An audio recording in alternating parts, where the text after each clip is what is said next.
세상을 살아가다 보면 좋을 때도 있지만 그렇지 못할 때도 많습니다. 무수한 실패가 우리의 삶 속에 경험되어집니다. 실패를 경험하면 사람들은 낙심하고 좌절하고 또 두려움에 휩싸이게 됩니다.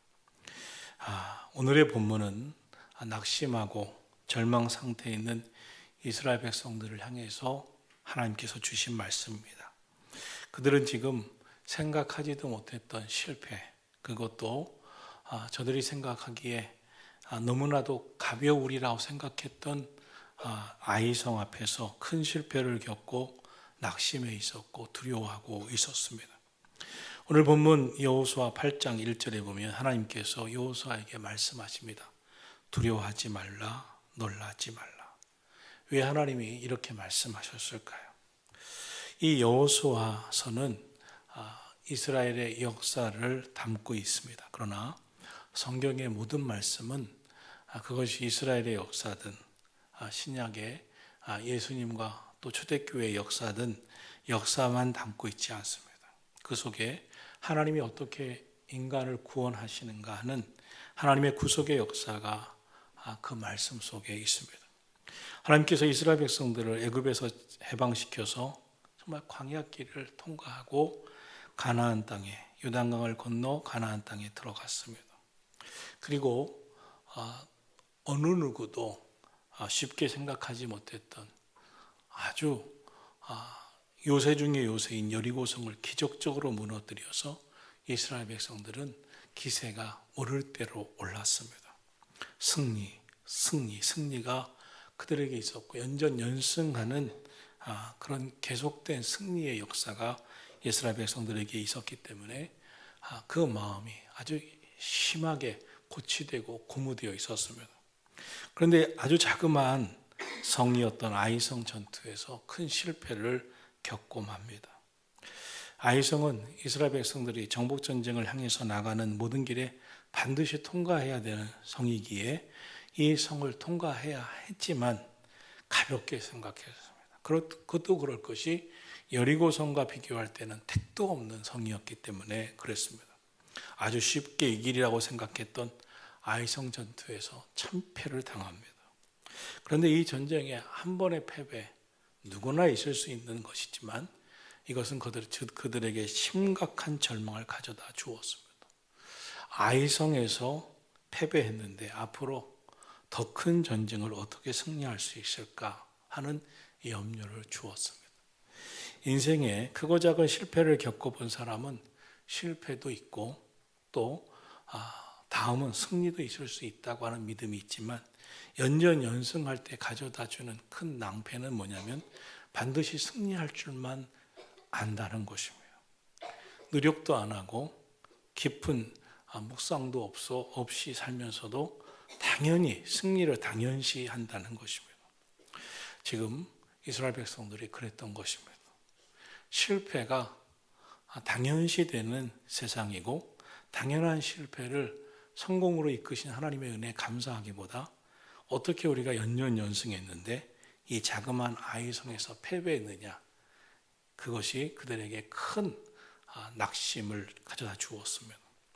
여러분, 우리 인생도 실패가 있습니다. 뜻하지 않은 아픔들이 찾아올 때가 있습니다. 어떤 이는 가정의 실패, 어떤 이는 사업의 실패, 어떤 이는 인간관계의 실패, 어떤 이는 건강하기 때문에 건강만큼은 자신한다고 살다가 건강의 실패를 맛보기도 합니다. 직장생활 잘할 수 있다고 생각하지만 직장생활도 어려워질 수가 있습니다. 그런데 지금 이스라엘 백성들의 실패가 가져다 준 문제는 실패 후의 마음이었습니다. 실패했으니 다시 힘내자. 이럴 때도 있지. 하나님이 함께 해주시기를 더 기도하자. 더 반성하자. 더 노력하자가 아니라 이때 이스라엘 백성들의 마음이 완전히 무너져 버렸습니다. 오늘 본문은 바로 앞에 있는 여호수아 7장 5절에 보면 백성의 마음이 녹아 물같이 된지라라고 말씀하고 있습니다. 완전히 전의를 상실하고 마음에 공포가 찾아오고 이제 우리가 이 아이성에서도 패배했는데 그 어떤 전쟁을 승리할 수 있을까 하는 마음이 그 마음에 가득 차고 말았습니다. 그러니까 실패가, 그 패배주의가 그 마음을 다 채웠습니다. 그런데 문제는 백성들의 실패에 대한 아픔도 문제였지만 지도자고 백성들에게 그래도 하나님 믿자고 용기를 가져다 주어야 할 여호수아 역시 마찬가지였습니다. 이 여호수아 7장 7절에 보면 여호수아가 막 옷을 찢습니다. 그리고 땅에 엎드러져 머리를 티끌을 뒤집어 쓰고 그렇게 오래도록 앉아 있다가, 여러분 우리 다 울었죠. 힘을 내야죠가 아니라 7절에 보면 슬프도이소이다. 하나님 어찌해서 이 백성을 인도해서 요단강 건너게 하셨습니까? 우리가 요단강 건너지 아니하고 저 요단강 저편에서 만족했다면, 거기서 살았다면 더 좋은 것 아니었습니까? 하나님이 원망합니다. 여기까지 않았다면 그냥 요단강 저쪽에서 약속의 땅 가나안 복지가 아니라 그쪽에서 그냥 만족하고 살았으면 되지 않았겠습니까? 하면서 차라리 요단강 안 건넜으면, 차라리 거기서 만족했으면, 차라리 하면서 후회했습니다. 이 여호수아가 가지고 온 그 후회, 상실감, 패배감이 무기력증을 낳은 것이죠. 이런 마음은 너무나 많습니다. 우리가 살다 보면 실패할 수 있지만 그 한 번의 실패가 자꾸 옛날로 돌아가는 겁니다. 차라리 그러지 말걸, 차라리 그랬으면 더 나았을 걸. 그러면서 하나님의 약속의 말씀이 있는 가나안 복지마저도 생각지를 않는 거예요.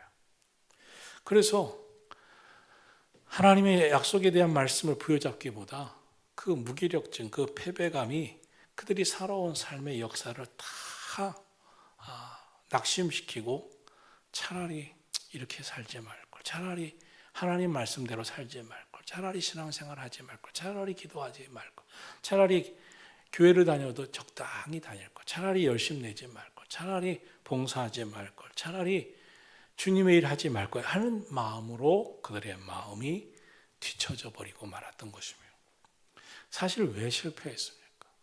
실패의 원인을 분석하고 하나님 앞에 지은 죄가 무엇인가, 실수가 무엇인가, 패배한 이유가 무엇일까를 돌아보면서 다시는 실패를 가져다 주게 했던 문제 앞에 돌아가지 말자라고 생각했어야 될 것 같은데 그렇지 않았습니다. 이것이 인생의 아픔과 절망과 패배에 낙심하는 사람들의 마음이라고 성경은 소개하고 있는 것입니다. 여호수아가 단순히 이스라엘의 역사만 담고 있지 아니하다, 하나님의 구속의 역사를 담고 있다고 한 말씀이 여기에 있는 겁니다. 실패했으면 하나님 말씀 앞에 우리가 무엇을 잘못했을까가 아니라 그냥 이 실패를 가져다 준 문제가 너무 싫고, 하나님의 백성이 이 아이성 같은 작은 일에서도 왜 실패하게 만드셨습니까? 라고 하나님을 원망하면서 저들은 불평하고 있는 것입니다. 한번 생각해 보시죠. 하나님이 실패하게 하셨습니까? 그건 아니죠. 이 여호수아 7장 11절 보면 이스라엘이 범죄하여 내가 너에게 명령한 언약을 어겼으며 그들이 온전히 바친 물건을 가져가고 도둑질해서 그것을 그 물건들 가운데 두어서 하나님 앞에 말씀대로 살지 않았기 때문에, 범죄했기 때문에 실패했다는 것을 하나님의 말씀으로 가르쳐 주십니다. 하나님이 원망만 하고 낙심하고 죄를 뒤집어 쓰고 차라리 요단강 안 건너는 게 더 낫지 않았냐고 낙심하고 있는 그에게 하나님 말씀으로 꼬집어 알려주십니다. 사랑하시는 성도 여러분, 인생을 살면서 내가 아픔이 있고 패배가 있고 고난이 있고 하늘이 닫힐 때 하나님 말씀 앞에서 자신을 자꾸 돌아봐야 됩니다. 문제가 무엇이죠? 그런데 이 가나안 땅에 정복해 들어가야 할 여호수아 그 백성들도 하나님만 원망한 거예요. 그래서 하나님이 아주 구체적으로 말씀하십니다. 너희가 하나님의 말씀을 저버렸다. 하나님의 말씀을 저버리고 하나님께서 하라고 하시는 것을 하지 아니하고 숨겨두었다. 감추어 두었다. 승리하게 하신 하나님의 말씀 붙들고 살아야 되는데 그렇지 않았다는 거예요. 너희가 누락한 물건을 신할산의 아름다운 외투를 은 200세겔을 금덩이 하나를 탐내어 가져갔다. 그것을 장막 속에 숨겨두었다. 하나님은 그 백성 가운데 누군가가 하나님의 말씀을 저버린 이 문제를 가지고 하나님께서 아이성 패배를 통하여서 한 사람의 소중함, 그것을 가르쳐 주고 있습니다. 그런데 하나님께서 말씀하지 않으세요. 누구다라고 하지 않았어요. 사랑하신 성도 여러분, 하나님이 우리에게 원하시는 것은 뭐냐면 스스로 깨닫는 거예요. 내가 하나님 앞에서 스스로 깨닫는 거예요. 결국은 어떻게 됩니까? 제비 뽑기를 하죠. 결국 아간이 걸리죠. 그러나 하나님이 원하신 것은 스스로 고백하고 스스로 뉘우치고 스스로 회개하기를 원하시는 겁니다. 저와 여러분이 살아가면서 내 인생의 아픔과 고난이 있을 때 하나님, 내 탓입니다. 나의 죄입니다. 내가 돌이키기를 원합니다. 하나님 뜻대로 살겠습니다. 그러한 믿음의 용기, 회개의 용기가 있기를 주님 이름으로 축원합니다. 그것이 회복의 축복의 열쇠인 겁니다. 그런데 어느 누구도 심지어 여호수아마저도 하나님을 원망하면서 차라리 요단강 건너지 말고 저 이방 땅에서 살았으면 하고 있는 이 아픔, 과연 무엇이 문제예요? 저들의 마음에 아이성의 패배가 가져다 준 것이 이런 겁니다. 오늘 저와 여러분이 말씀대로 살지 않으면서 인생의 상처는 상처대로 남는 경우들이 많습니다. 트라우마라고 하죠. 상처가 왜 생깁니까? 분명히 큰 아픔과 또 큰 일 때문에 생긴 거예요. 전쟁의 패배 같은 거, 인생의 문제 같은 거. 그런데 이 상처는 이 지금 여호수아가 또 이스라엘 백성들이 가졌던 것처럼 사람들 마음을 우울증으로 가득하게 만드는 거예요. 불안증으로 가득하게 만드는, 심한 무기력증으로 빠지게 만듭니다. 심해지면 아주 목숨까지도 저버리는 경우들도 생깁니다. 지금 여호수아와 이스라엘 백성들 모두가 트라우마에 빠져 있는 것입니다. 왜? 작은 성에서 충격적인 패배를 했기 때문에. 그런데 그런 일일수록 하나님 앞에 돌아서야 됩니다. 하나님, 내가 무엇입니까? 여기까지 온 것이 큰 것든 작은 것든 하나님의 은혜로 살았는데 내가 깨달아야 할 것이 무엇입니까? 그래서 어떤 경우든지 성도는 하나님이 친히 하시려고 하는 말씀 듣기를 사모해야 됩니다. 그리고 문제를 타인에게 두고 다른 사람에게 두고 저 사람들 때문에 내가 상처받은 거야, 저 사람들 때문에 내가 아픈 거야가 아니라 하나님, 내가 깨달아야 될 게 무엇입니까? 내가 돌아봐야 할 것이 무엇입니까? 아무리 다른 곳에서 문제의 원인을 찾는들 찾을 수도 없고 하나님이 우리에게 하시려는 말씀을 들을 수가 없어요. 지난 주일에 말씀했듯이 욥이 고난당한 이유가 욥에게 궁극적인 죄가 있고 아픔이 있어서는 아니지 않습니까? 욥을 단련하신 하나님, 순금같이 되시게 하신 하나님, 욥의 생애 속에서 욥을 통하여 더 갑절로 축복하시려고 하신 하나님이 악한 사탄이 욥을 고난으로 몰고 갈 때 하나님이 욥을 믿고 맡기시고 욥을 단련하여 더 큰 믿음의 용사 되게 하시는 것인데, 만약에 오늘 우리가 고난당할 때, 아픔 당할 때, 괴로움 당할 때 아이성에서 이스라엘 백성들이 그랬듯이 마음이 물같이 녹아져 버리고 옷만 찢고 통곡하고 서로 원망하고 하나님 앞에 불평한들 무슨 해결이 되는 거냐 말입니까? 하나님은 저들이 진심으로 하나님 앞에 바로 서기를 원하셨습니다. 오늘 저도 여러분도 늘 하나님 앞에 내가 더 바로 서서 우리 인생의 하늘문이 열리고 하나님의 축복하시는 그 일이 이루어지기를 기도해야 할 줄로 믿습니다. 하나님, 나를 바꾸소서. 나를 주님 앞에서 새롭게 하여 주옵소서.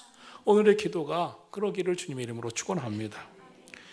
그들의 문제를 돌아보게 하신 하나님, 그리고 패배의 원인을 알려주신 하나님, 그리고 주저앉은 자리에 트라우마에 빠져 주저앉아 있는 자들에게 하나님이 말씀하시죠. 두려워하지 말라. 놀라지 말라. 일어나라. 그리고 군사를 다 거느리고 나가라. 아이성의 패배, 그래, 이미 주어진 것입니다. 그렇다고 하나님이 그들을 저버리신 것도 아니고 그들을 내버리신 것도 아니고 포기하신 것도 아닙니다. 깨우치신 겁니다. 저와 여러분의 인생은 하나님이 버리시는 인생이 아니에요. 포기하시는 인생이 아니에요. 저 버리고 하나님께서 우리를 몰라라 하시는 분이 아니에요. 하나님 우리를 깨우치시고 단련하시고 축복하시는 하나님이심을 믿으시기를 축원합니다. 그리고 말씀하십니다. 이제 두려워하지 말아라. 놀라지 말아라. 다시 일어나라. 겁내지 말고 올라가라. 그리고 하나님이 약속해요. 이 아이성의 왕과 그 성읍과 그 백성과 그 땅을 이미 너희 손에 넘겨 주었느니라. 하나님은 뭐라고 말씀하시냐면 이미 승리를 보장한다. 이제 문제를 해결했으니 말씀 부여잡고 나가라. 실패를 딛고 일어서서 나가라. 하나님의 말씀 붙잡고 일어서서 나가라. 사랑하시는 성도 여러분, 인생 실패가 끝이 아닙니다. 넘어진 게 끝이 아닙니다. 실패했다고 하나님이 성도 여러분을 버리신 게 아닙니다. 누구나 패배도 하고 실수도 하고 실패도 합니다. 그때 하나님의 백성은 하나님의 말씀 앞에서 자신을 돌아보는 거예요. 그리고 다시 우리의 영혼을 소성케 하시는 주님을 믿는 거예요. 실패를 딛고 나아가는 거예요. 영적 성장을 이루어 나가는 거예요. 하나님이 이끄실 것을 믿는 거예요. 아이성은 하나님이 저들을 포기하셨다가 아니라 저들을 다시 붙잡고 일으키고 계시다는 것을 알려준 거예요.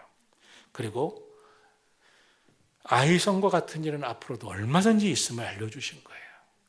아무리 여리고성을 무너뜨려도 아이성을 가볍게 여기면 실패한다는 것을 알려주시는 거예요. 그리고 실패에서도 다시 일어나기를 원하시고 일어나면 승리를 보장하실 하나님의 말씀 부여잡고 나가면 하나님이 역사하시는 것을 약속하고 있는 거예요. 사랑하시는 성도 여러분, 신앙생활, 기도생활은요, 먼저 하나님 앞에서 자신을 철저히 돌아보는 거예요. 나의 문제는 뭡니까? 내가 말씀 따라 살지 않은 건 무엇입니까? 하나님이 기뻐하시지 않은 삶이 무엇이었습니까? 이제 하나님이 기뻐하실 삶을 살기를 원합니다. 다시 일어나기를 원합니다. 하나님 뜻대로 살겠습니다. 하나님 인도해 주옵소서. 아이성이 그들에게 큰 교훈이 되었습니다. 그리고 이제는 교만하지 않기, 이제는 말씀 저버리지 않기, 이제는 낙심하지 않기, 실패에서도 다시 일어서기, 하나님의 말씀 부여잡고 나아가기, 이제는 누군가를 원망하고 다른 사람을 원망하고 하나님 원망하지 않기, 하나님 말씀 부여잡고 일어서기, 저들의 큰 교훈이었습니다. 사랑하시는 성도 여러분, 저와 여러분의 삶에도 하나님이 깨우쳐 주심을 경험하시고 어느 누구도 원망하지 마시고 하나님 앞에 불평하지 마시고 나에게 하시고자 하시는 말씀을 깨우치시고 다시 일어서시고, 하나님은 한 번 넘어졌다고 한 번 실패했다고 우리를 저버리시는 분이 아니라 7번 넘어져도 다시 일어나게 하시는 하나님이심을 믿으시고 여러분의 인생에 하나님의 축복이 함께 하심을 꼭 믿으시고 오늘도 일어나 올라가시기를, 승리하시기를 예수님의 이름으로 축원합니다.